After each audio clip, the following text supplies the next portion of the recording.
অবশেষে আমাদের কোম্পানি 8 বছর পরে সরকারি রুলস ফলো করতেছে। 8 বছর আগে আমরা মালয়েশিয়াতে আসছি, এতদিন আমাদেরকে ব্যাংক অ্যাকাউন্ট করে দেয়নি, কিন্তু এখন সরকার নিয়ম করে দিছে প্রত্যেকটা ফরেনিয়ার শ্রমিকের বেতন দিতে হবে ব্যাংকের মাধ্যমে। তাই 8 বছর পরে কোম্পানি আমাদেরকে আজকে ব্যাংকে নিয়ে আসলো, ব্যাংক অ্যাকাউন্ট করে দিবে। তো আমরা 10 জন আছি, আজকে প্রথম 3 জন আসছি। আমরা 3 জন আসছি প্রথম, আমাদেরকে আমাদেরকে নিয়ে আসলো ব্যাংকে। আর আমরা যে ব্যাংকে অ্যাকাউন্ট করতেছি এর পাশেই আছে যে মানি ট্রান্সফার রিয়া।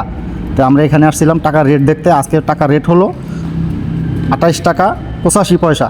তো টাকার রেট কমে গেছে, 2-3 দিন আগে কিন্তু 28 টাকার 29 টাকার উপরে ছিল টাকার রেট আস্তে আস্তে কমতেছে। আর এই যে আরএসবি ব্যাংক দেখতেছেন, এই আরএসবি ব্যাংকে আমরা আসছি ব্যাংক অ্যাকাউন্ট করার জন্য। তো আমাদের সাথে আসছে আমাদের কেরানি, এই যে হলো আমাদের কেরানি, মানে অফিস ক্লিক, মালয়েশিয়ান ভাষায় যেটাকে বলে অফিস ক্লিক, এটা হলো আমাদের কেরানি। তো এর সাথে আমরা আসছি 3 জন। তো এর সাথে আমরা এখন ব্যাংকে প্রবেশ করতেছি।